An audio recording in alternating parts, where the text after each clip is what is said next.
তো সাবজেক্ট চয়েসে কোন ভুলগুলো করা যাবে না এই ভুলগুলো নিয়ে আজকে কথা বলবো। ওই ভুলগুলো করলে কিন্তু ভাইয়া তোমার বিশ্ববিদ্যালয়ে পড়ার স্বপ্ন এখানেই শেষ হয়ে যেতে পারে।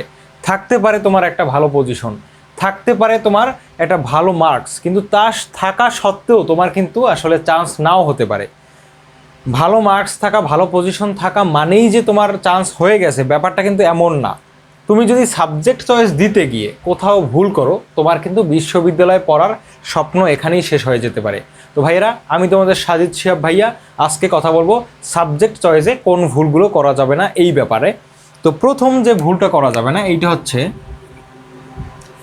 বিগত বছরের মেরিট লিস্ট দেখা সাবজেক্ট চয়েস দেওয়া যাবে না। অর্থাৎ দেখো তাতে ক্ষতি নেই, কিন্তু তুমি যদি ভাবো যে বিগত বছরে বরিশাল ইউনিভার্সিটিতে সিএসই গেছে লাস্ট 4000 পর্যন্ত, তো আমার এবারও 4000 পর্যন্ত যাবে, আমি শিওর।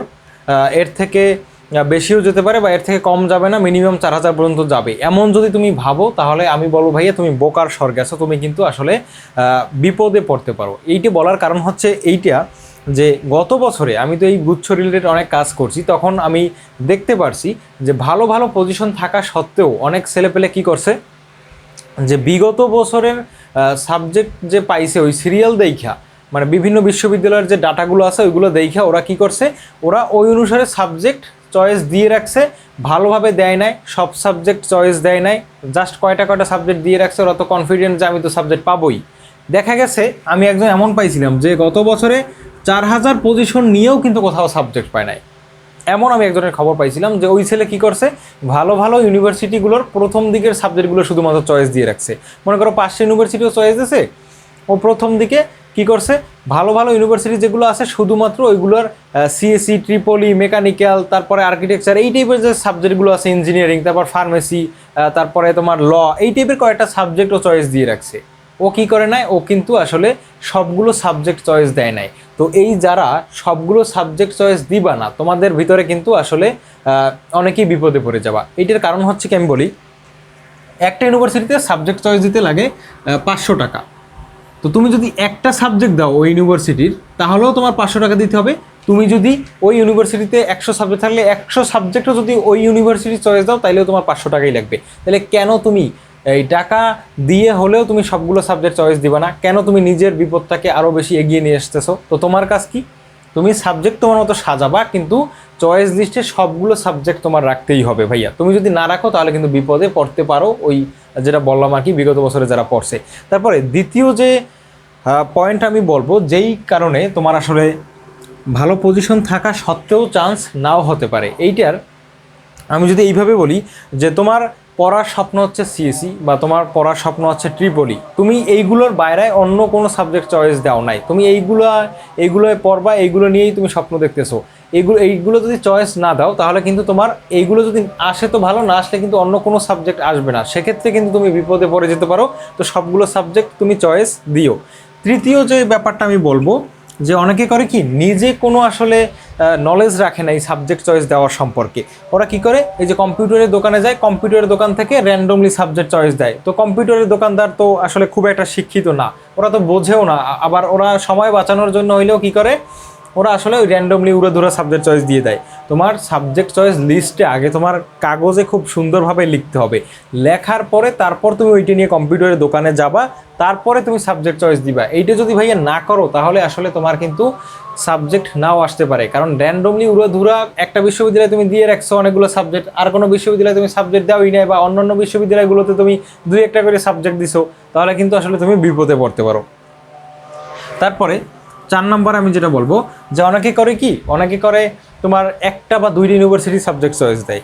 ভাইয়া তোমার মেরিট যদি খুব ভালো থাকে, মানে তুমি 1000-এর ভিতরে আসো বা 2000-এর ভিতরে আসো, প্রথম দিকে আসো, তো সেক্ষেত্রে তুমি কি করতে পারো, অন্তত 2টা ইউনিভার্সিটিতে সাবজেক্ট চয়েস দিতে পারো। যেমন আমি একদম টপ একটা ইউনিভার্সিটিতে দিব, ওই ইউনিভার্সিটির সাবজেক্টগুলো আমার পছন্দ, ওই ইউনিভার্সিটি আমি পড়তে চাই, তাহলে ওইটাই দিবা। পাশাপাশি ব্যাকআপ হিসেবে তোমার কিন্তু একটা নিচের দিকের ইউনিভার্সিটি রাখতে হবে, যাতে ইজিলি তুমি তোমার ওই মেরিট দিয়ে ওই ইউনিভার্সিটিতে চান্স পাও। অর্থাৎ তোমার আগের ইউনিভার্সিটিতে, মানে মেইন যে টার্গেট তোমার, ওইটাই চান্স না হলেও যাতে তুমি রিস্ক ফ্রি হিসেবে ওই অন্যটায় একটা সাবজেক্ট পেয়ে যেতে পারো। দেখো যদি এমন হয় তোমার পজিশন হচ্ছে সাপোজ 5000, তুমি কি করছো, তুমি শুধুমাত্র মাওলানা ভাসানী, বিজ্ঞান প্রযুক্তি বিশ্ববিদ্যালয় চয়েস দিয়ে রাখছো। তুমি শিওর গত বছরের দেখা যে তোমার সাবজেক্ট আসবে, অন্য কোনো ইউনিভার্সিটি তুমি চয়েস দাও নাই। তারপর রেজাল্ট দেওয়ার পরে দেখা গেল প্রথম মেরিটে তোমার সাবজেক্ট আসে নাই। ভাই জীবনটা কিন্তু একদম নরকের মতো হয়ে যাবে। তো এই কাজটা করা যাবে না। তোমার যদি মানে পজিশন খুব ভালো থাকে, তারপরেও আমি তোমাকে বলবো অন্তত 2টি ইউনিভার্সিটি তুমি চয়েস দিও। আর যাদের পজিশন মোটামুটি 7,000, 8,000 বা 10,000-এর আশেপাশে, তারা অন্তত 5টা সাবজেক্ট চয়েস দিও, মানে 5টা ইউনিভার্সিটিতে সাবজেক্ট চয়েস দিও। 5টা ইউনিভার্সিটির সবগুলো সাবজেক্ট চয়েস দিবা। তো 500 টাকা করে লাগলে 2500 টাকা লাগবে, তোমরা সাবজেক্ট পাবা। কিন্তু তোমরা যদি ভুল করো তাহলে কিন্তু তোমরা সাবজেক্ট পাবা না, কারণ তোমাদের মেরিটে কিন্তু এমনিতেই শেষের দিকে। তারপর যদি তোমরা মানে 1-2টি ইউনিভার্সিটি চয়েস দাও, ভালো ভালো ইউনিভার্সিটি, তাহলে কিন্তু তোমাদের সাবজেক্ট নাও আসতে পারে। ভাইয়া এই ভুলটা কোনোভাবেই করা যাবে না, ঠিক আছে? তারপরে সাবজেক্ট চয়েস তুমি দিবা, ঠিক আছে। আমি এমনও একটা নিউজ শুনছি যে একটা ছেলে সাবজেক্ট চয়েস দিতে গেছে দোকানে, ওই দোকানদারে ও টাকা দিছে, মনে করো 10টা ইউনিভার্সিটিতে সাবজেক্ট চয়েস দিছে, 5 গুণ 10 মানে কত, তোমার 5,000-এর মতো, 50 মানে কি, ওইখানে 5,000 টাকাও দিছে দোকানদারে। দোকানদার কি করছে, ওই টাকা ও কিন্তু ওই পাঠায় নাই, ইউনিভার্সিটিতে পাঠায় নাই, ওই টাকাটা মেরে দিছে। ওই স্টুডেন্টটা বোঝে না যে সাবজেক্ট চয়েস কীভাবে কী, ওই দোকানদার টাকাটা মেরে দিছে, ওই টাকাটা ও করে ফেলছে, আসলে সাবজেক্ট চয়েস দেয়ই নেই।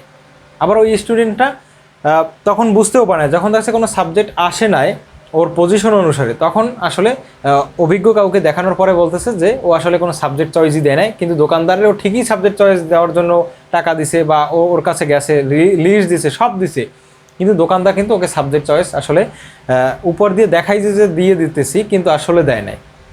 তো তোমরা যারা এই টেকনোলজি সম্পর্কে তোমাদের আইডিয়া নাই, তাদের উদ্দেশ্যে আমি বলবো অন্তত অভিজ্ঞ কাউকে সাথে নিয়ে যাইও, বা সর্বোচ্চ চেষ্টা করবা নিজে নিজে সাবজেক্ট চয়েস দেওয়ার, যদি মোটামুটি তুমি পারদর্শী হও, ঠিক আছে? কারণ নিজে নিজে সাবজেক্ট চয়েস দিলে হয় কি, খুব একটা কঠিন, এতে ভয়ের তেমন কিছু নাই। তুমি যদি নিজে একটু অ্যাডভান্স হও, তুমি যদি ফেসবুক চালাইতে পারো, তুমি যদি ইউটিউব চালাইতে পারো, বা তুমি যদি একটা গুগলে ফর্ম পূরণ করতে পারো, তুমি সাবজেক্ট চয়েসও দিতে পারবা।